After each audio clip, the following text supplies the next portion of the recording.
Hello, everyone. It's Michele Maher here, and I'm joined with Charmaine Hammond this afternoon. Thank you so much, Charmaine, for giving me your time to talk about the past few months, what we've been going through, keeping a positive mindset, and getting creative and pivoting in your life and business. Thank you Thank you. again. If you want to give us a few words about who you are and what you are all about.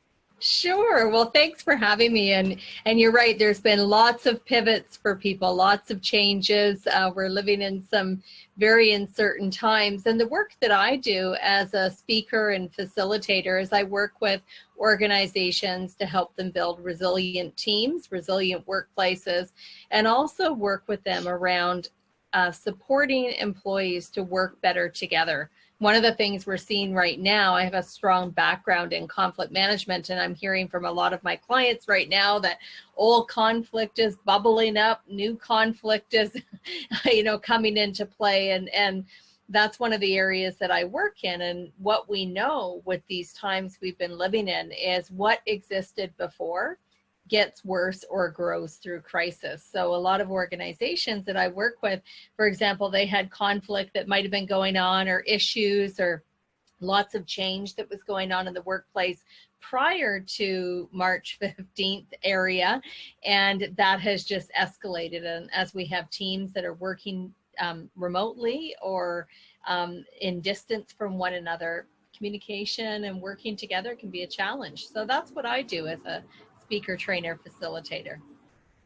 All right. Well, thank you. So just as you said, everything's been amplified and Yes. magnified through this Yeah. period of time. And the thing is that what happened at the beginning is that we basically had a loss of control and a loss of certainty, but it was really just perceived control and perceived certainty, because you don't have certainty that tomorrow exists. You never did, but we felt we did. And we felt like we had control of our lives and had control of our schedule and things like that. And then all of a sudden, everything was taken away from us. Essentially, any live events that you had planned, anything, when you go back to January, looking at the goals you've set for the year, everything just dropped off in the matter of, a couple days, say. So it was really that loss of control, loss of certainty, and being forced to look at things and being forced to look at how we were living our lives and what we value and what's important to us. Well, and one of the things from a workplace perspective is when we look at, for example, employees who used to work together in the same building and now they're all working from home. Within that one change, there are many, many other changes that are happening, and not everyone is comfortable in dealing with change. A lot of people resist it. A lot of people resist. Most are not. It's tough, and it also brings up past similar issues. And so we're not only dealing with the current, we're dealing with all of this past stuff that is impacting what we think about. And you mentioned mindset, and I can't say how important that is, because sometimes the problem is actually the way we see the problem. And so depending on how you're viewing what's happening in the world today will shape how you show up in the world, how you cope with what goes on, how you communicate to other people, the amount to which you invest in relationships. All of that starts with our thought process and our mindset. And resilience is very much like that. If we want to be resilient, we actually have to have a mindset that supports us in being resilient. Right. Yeah. And exactly that. When we start, when the whole thing happened and everything started getting shut down, I know that it was very easy to fall into that victim mentality. Like, there's nothing I can do. The future's uncertain. Everything's been shut down. My business is shut down. I can't do business any further. There's going to be, no more events, no more live in-person conferences, etc., etc. And you could really fall into that, especially. And then, of course, social media got so negative too. So it's just a matter of, And it was okay to do that at the beginning for a couple of weeks, maybe just to sit with and start. It was hard to process what we were going through. Oh, absolutely. But now that it's been, it's been a few months and everything, it's all about how you look at what's happening. Mm-hmm. You can't control what's happening on the outside, but you can control what's happening inside of you. Yeah, I love the work of Stephen Covey, the late Stephen Covey, and he talks about the circle of control, the circle of influence, and the circle of concern.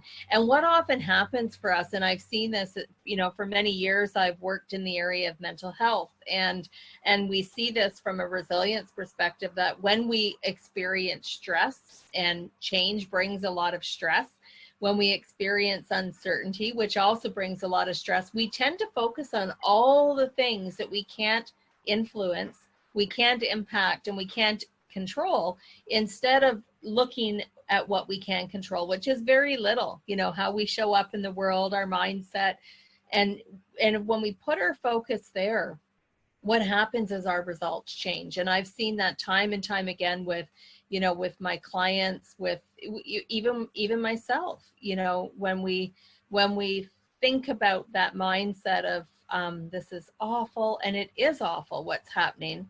But if we just have that mindset, then everything we do will match what we've decided the current situation is. So it's it's hard work. It really is hard work to keep in touch with that mindset of resilience. But I think about it this way, Michele. I think about resilience as being like a bank account. You have to keep putting deposits in that resilience account for it to be there when you need it most. And one of the things, when we look at upsides, I have seen so many incredible examples in the last 4 months of innovation, creativity, communities coming together. I mean, one of the things that just was incredibly moving for me was, for 3.5 months in our community, every night at 7:00, people went out on their porch and banged their pots and pans and made noise to celebrate essential workers, workers that were in retail, and people in the community that were making a difference. And never in my life have I seen people come together every day in such a consistent way to just honor people. And so I've seen these incredible examples of community making and businesses being innovative. And that is so beautiful to see. And I can see that so many businesses will continue moving forward in a very different way than they were 4 months ago. Right. Yeah. And I too have seen so many examples of community coming together, and even some of the people that I've spoken with on these interviews have said how they may have lived in their house, 2-3 years, never met the neighbors, because it's always go into your car, go drive to work, come home, get out of your car, go into the house, and that's it. And now, they started walking the neighborhood especially when we had to stay home and nothing at all was open, and we were only supposed to go to the grocery store for essentials. So people were walking in the neighborhood, and neighbors were actually talking to one another, waving and, saying hi. And so as well as online, I've seen community coming together, everybody just reaching out and saying, can I help you? How can I help you? Yeah. During this period of time. Absolutely. My husband, we have a dog, so we walk a lot. This is a big dog that needs lots of exercise. and one of the things that we've noticed over the last 4 months, and it just puts a bounce in my step. I have never in my adult life, never have I gone for a walk and seen so many hopscotch games on the sidewalk with sidewalk chalk, or tic-tac-toe, or positive messages, And so I'm seeing, one of the things I love is that I'm seeing children take a role in leaving these affirming thoughts or good wishes. And there, I was out for a walk yesterday, and there were these children had done a mural in between about 4 or 5 houses on the sidewalk, and you had to start at the beginning because it said start here. So I walked up to the start, and of course, you know, you walk towards the other houses and you read their messages and see their artwork on the sidewalk. So this has been really interesting for me to watch how children have become the, you know, these leaders in positive messages and connecting adults in their world. Yeah, true. That's an interesting perspective, and that is so true. Yeah.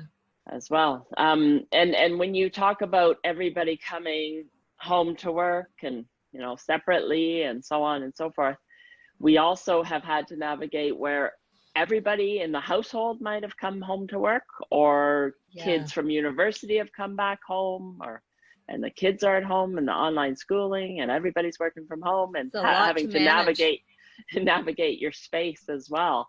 Yes. And, you know, being with the same people 24 hours a day where you weren't before, sometimes you need to have your own little corner of the house where you can hide or something. Yeah, it's so true.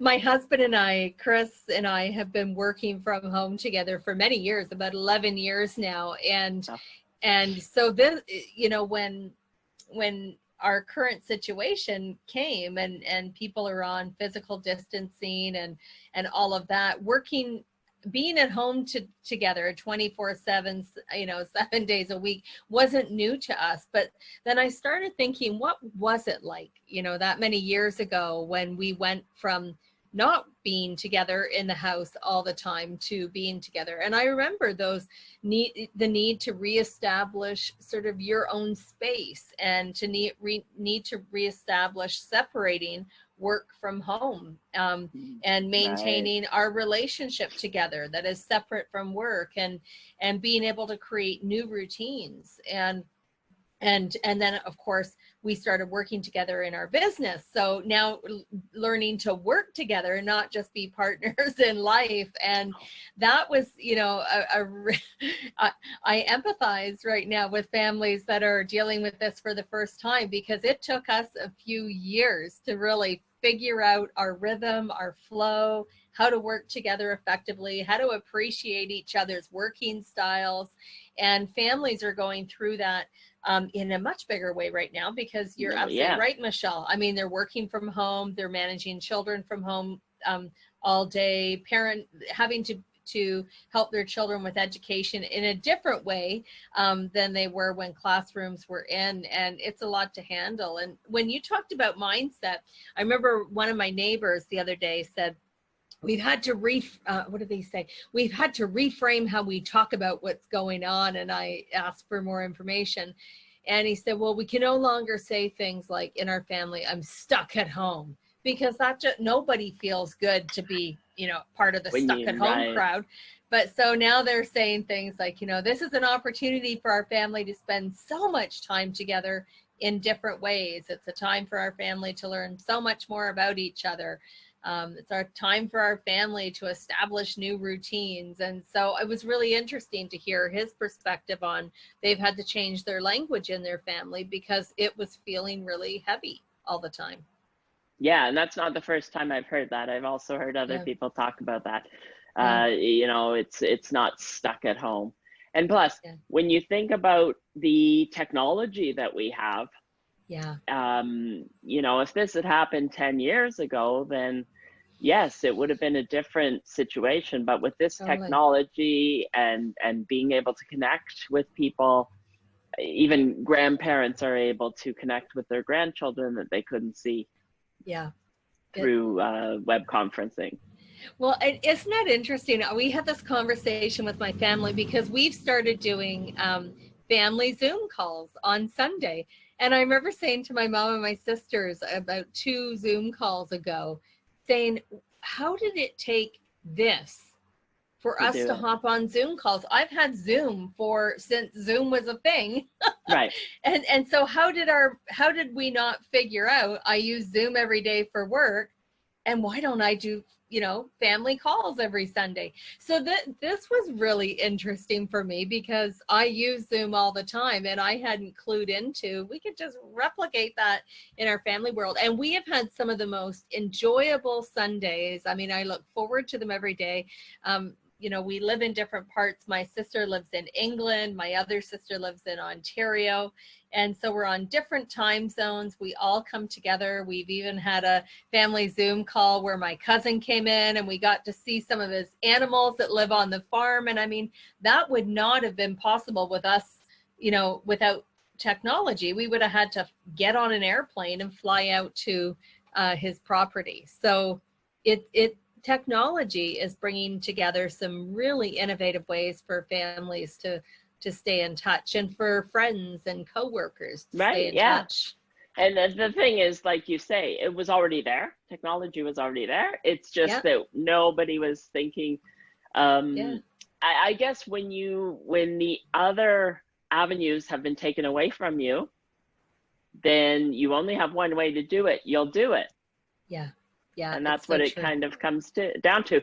Just like we would always put off so many things, saying, when I have time, I'll do this. When I have time, I'll do that, or I'll put this off till tomorrow. And now we see that that's, it's not always certain that it's going to be there tomorrow, because look how everything was shut down, and nobody would have ever anticipated that happening. Yeah.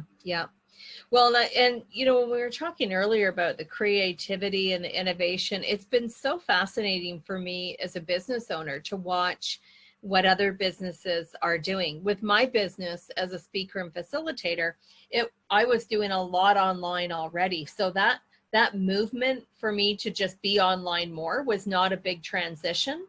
However, I look at the coffee shop that's just up the street from us. It's kind of hard to give somebody coffee virtually.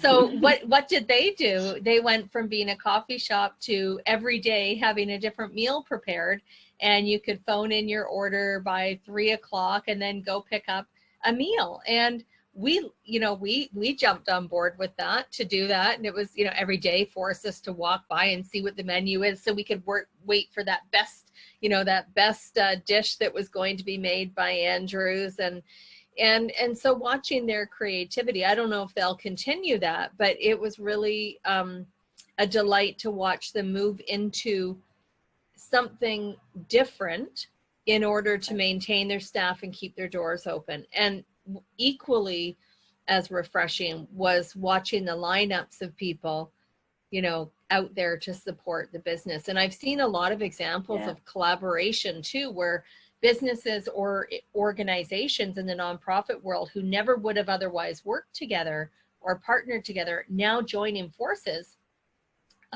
to collaborate in some way to keep businesses open, to keep staff in place. And, that's exciting to see, because I know firsthand that, when people collaborate, some really good results can happen. Right. Yeah. And I've seen that as well. And the thing is that, again, I guess it's all about the external distractions and whatever have been taken away, and other ways of doing business have been taken away. So you have to get creative and think in a different manner, think outside the box, basically. And that's what also some of the the school system, the healthcare system. We had issues here with long-term care homes. It just it shed light on all these things that just old corporate structures too, corporate way of doing business that's been ingrained for years and years and years. It shed light on all these things that don't necessarily work anymore, or weren't working anymore. You can't just keep doing the same thing forever. You need to innovate and come up with new creative ways of doing things. And now we can start fresh, really. Yeah. You've raised something really important, and it's a conversation that I've been having lots with my corporate and government and business clients. And you indicated that, where we're at right now is you know, challenging people to look at things differently, but it's also pulling things out from underneath the carpet. You know, so it's bringing issues or needs or systems and process challenges to the surface, and it's sort of shining a light on them to for us to look at. And what's really interesting is I see businesses who just want to push it back under the carpet and not deal with it, and I see that they could potentially be missing some important opportunities. And then I see other organizations and businesses and entrepreneurs that are, you know, looking at what is being spotlighted for them and saying, what could I do different? Who could I bring on board to support me? Who could I collaborate with? Is this really important to me anymore in my business? I've seen a lot of people sort of shedding away and releasing practices and products and programs that no longer serve them.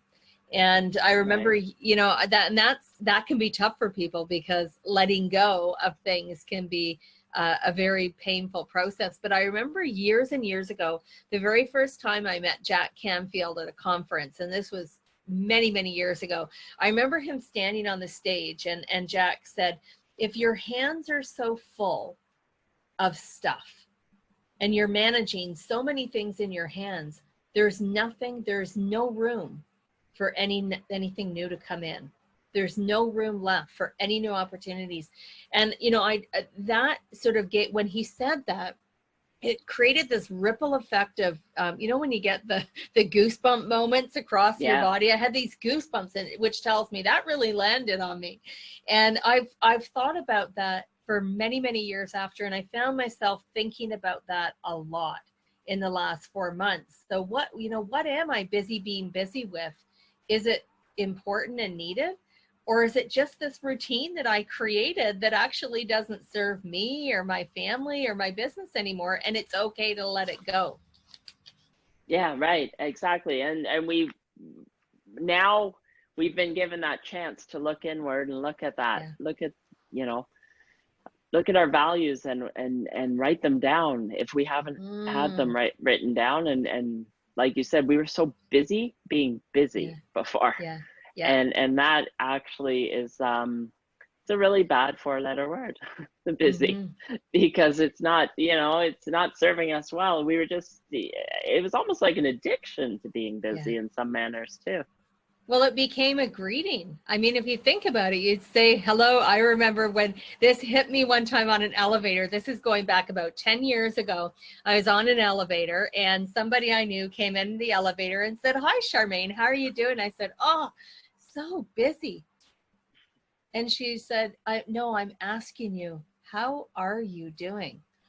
And I thought, whoa. And then as I'm listening, I'm paying attention to this. So many times I heard other people use busy as the kind of the response to the greeting. And I catch myself, I still catch myself saying that, but you're absolutely right. I mean, the feeling of busy has been so much a part of people's lives. And I think that while there's so much uncertainty and people are dealing with a lot of change, some people are dealing with some incredibly difficult hardships. And in all of that, maybe there's some space to slow things down and do self-care and, spend time in relationships, the things that, whatever you talked about, values, Michele, writing down your values. I think that's an amazing exercise, because now is a time that we can really sort of do this check and balance as where I'm spending my time and energy and resources. Is it even in alignment with what matters to me? Right. It may not. Exactly. Yeah. And that goes for your values. They stretch from your personal, they're who you are. So that carries right into your business. And so like you say, well, first of all, self-care is important, because you have to make sure that you are taking care of yourself before you can take care of anyone else. And then when you talk about Jack Canfield and having your hands full, exactly, dropping the things that aren't serving you anymore so that you have room to say yes to new opportunities, because a lot of times prior to this, you'd be so busy. You're, again, an addiction to being busy, that you just say no to opportunities that might present themselves. And you, because you're just not even being open to it, to look at things. And now you need to be, drop the things and be open to opportunities, because the way we were doing things before doesn't have to be the way we do things going forward. Yes. I love that you've brought up values, because it just got me thinking, what have I done about my values? So in response to your statement, Michele, what have I done? And one of my values is health, and it's a high value, and it's one of my biggest challenges. So I'll just be transparent about that. I can find many reasons. When the gyms were open, I could find many things to busy myself with, and then there was only 40 minutes at the end of the day to hit the gym before it closed, and then I'd make it in that last 40 minutes. And health is really important to me. And so my business partner, Rebecca, had a Fitbit. I just bought a Fitbit, for example. So now we're doing these daily challenges. We become accountability partners. So we're not only business owners together, but we're also health accountability partners. And it's great. I'm out walking the dog this morning, and my Fitbit buzzes. I get this notification, and it's Rebecca on the phone, and she shows me a picture of Fitbit with 12,000 points at 6:30 in the morning. So it's like, come on, Toby, we're going for a walk. A longer walk. And so I think one of the things that's important right now is to find those people in your life that give you joy, that put a bounce in your step, that hold you accountable, that keep you inspired. This is a time to really stay in connection with them and find ways to, so with the example of Rebecca, my business partner, we have found this, in addition to our business being a common shared value, health is something we both really value, and activity and being in nature. So we're partnering together on making sure that happens for both of us, because we both love what we do, and our work doesn't feel like work. And it's really easy for me to have a day or two go, thank goodness we have a dog, because it forces walks every day. But there's other things around health besides, walking the dog. And it's important to find those people that'll kind of, whether it's be your accountability buddy or partner, or just keep you on track, support keeping you on track. Yeah, and that goes back to the whole community coming together. And I know a lot of networking groups have come online. Well, I mean, all of them, of course, have come online, but you can find a lot of support. And being solopreneurs at home, depending, depending if you're, and some people are entrepreneurs working at home, but also live alone. So it's really important to keep that connection going with, online, having the technology. And it's surrounding yourself with those people that are looking for the ways to be creative and the ways to brainstorm, just brainstorm together. And collaborations have also been coming up. I've seen so many collaborations through these last few months, and I think that's going to be something that continues in the future as well. Yeah. Just remembering that we're not, everybody, there's enough room for everybody out there. We're not in competition with each other. We need to, support and share ideas. Yeah, that's a great mindset.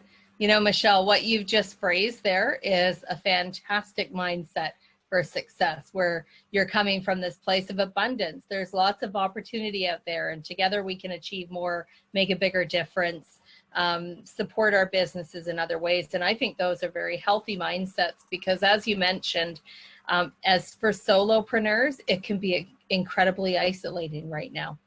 And I was talking to one colleague of mine who's a solopreneur, and she said, one of the things I'm challenging myself to do is to do a virtual coffee break every day for 15 minutes. So she just sets up her week in advance and talks to her colleagues online and says, can you want to have a virtual coffee date from 10 to 10:15 on Tuesday with me? and they hop on Zoom, have a coffee together, keep time, so it's 15 minutes. And she said that has been so important for her, not only in getting through these times, but learning about how other businesses and solopreneurs are navigating through this. She's getting incredible ideas. Right, exactly. Yeah, it's important to you need that for your own mental health, especially if you don't have a pet too. Yeah. I know that the people the dogs are happy with people being home. The cats are not happy with people being home. Yeah. The dogs are going to go in crisis when people start going back to the workplace. Yes, true. And that's coming back to what you were saying before too.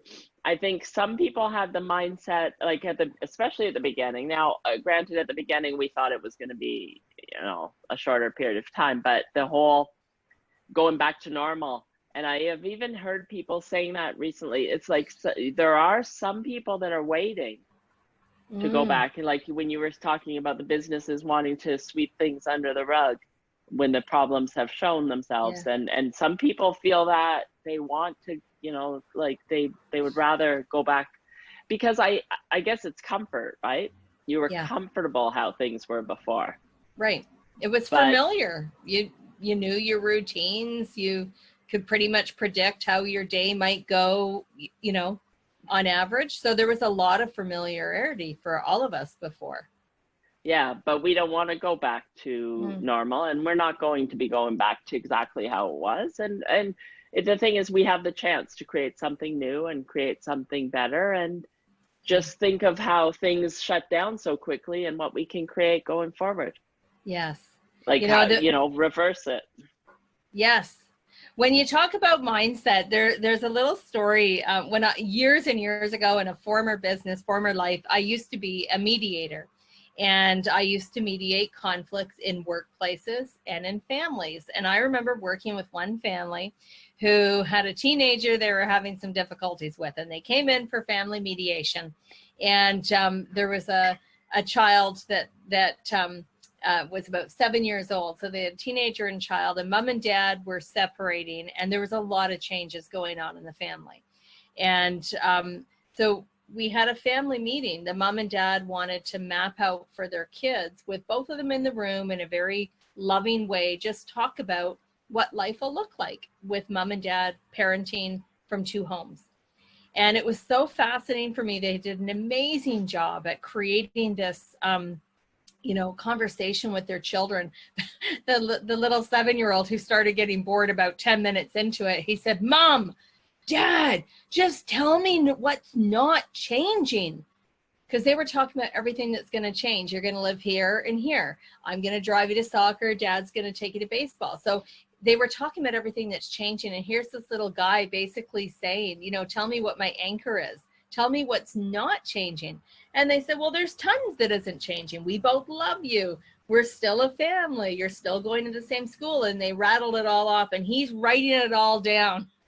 And I thought, isn't that great advice for us in a world that feels like lots is changing and lots is not the same, and a lot will not go back to what it used to be? There's still a lot of things that are not changing. We have our anchors, and it's really important for each of us to look at what is maybe changing or moving and not yet known, and what is staying the same. You mentioned values. Maybe your values are staying the same. Right. Yeah. And then that creates your foundation, because we really have the chance to, it's almost like we're starting over for some businesses, depending on what but you have the chance to start over now and lay your foundation, and starts with your values and what's important to you. There's so many resources out there too, in terms of webinars and information sessions, online conference. It's like there's so much that it can actually get overwhelming. So you have to come back down to your values, what's important to you, and then decide from there what you want to sign up for. Because I know for myself, I kind of got I got a bit into overwhelm in April, signing up for all kinds of things. There was so much I wanted to learn, but Yes. the fact is that there wasn't the time in between to actually process what you've learned. Yes, isn't that the? I know I've had some people say I'm so webinared out, or I've got Zoom fatigue, and it is a thing. I mean, Zoom fatigue. A lot of people are spending a lot more time than usual on screen. And I had this really interesting perspective come up for me about 2 months ago now. I was doing a meeting with a team of a client and her team of about 30 people. So, when there's too many people to fit on one screen, then there's a second screen. And it was so interesting. A lot of the staff that worked for her organization, they had not had a lot of exposure being on platforms like Zoom or Skype. And for many of them, it was brand new. And I remember one of the ladies said to me, "This is so uncomfortable." And when I asked what was uncomfortable about it for her, she said, "I don't know what to look, and I'm so distracted by staring at myself on the screen that I'm not even hearing what everyone else is saying." And this was really important for me. And I thought to myself, some of us are used to being online, and we use digital platforms. It's important to recognize that not everyone is comfortable with that. And for a lot of people, it's bringing up, you talked about being out of your comfort zone. It's really taking them out of their comfort zone. So being patient with one another and recognizing that the way we see it may not be the way other people see it, whatever it is. So just being sensitive to that and, being compassionate with people is really important right now.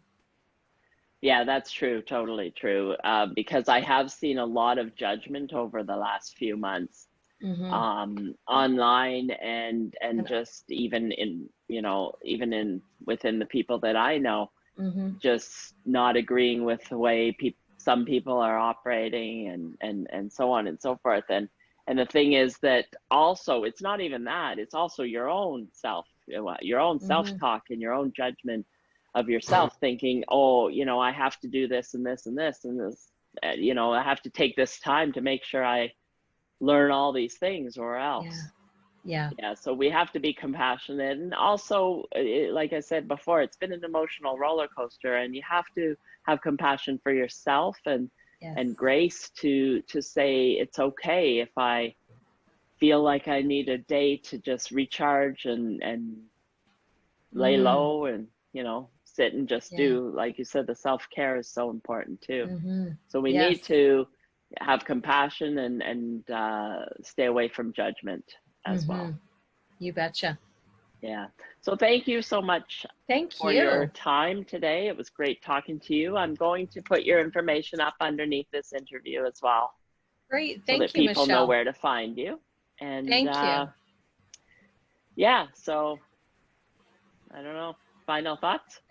I want to thank you for pulling these conversations together. You've talked about helping people stay connected, and this is a great example of what you're doing, and a great example of what an entrepreneur can do when business changes slightly. And I love what you've created here, Michele, and doing the happy dance for you, that you've found a new way to bring out messages. So thank you for that. And I guess my takeaway tip would be just to be forgiving with ourselves. We're not operating at kind of the capacity we might have been 6 months or a year ago. So just be easy on ourselves and be careful about the words and the thoughts that escape you as it relates to what you tell yourself.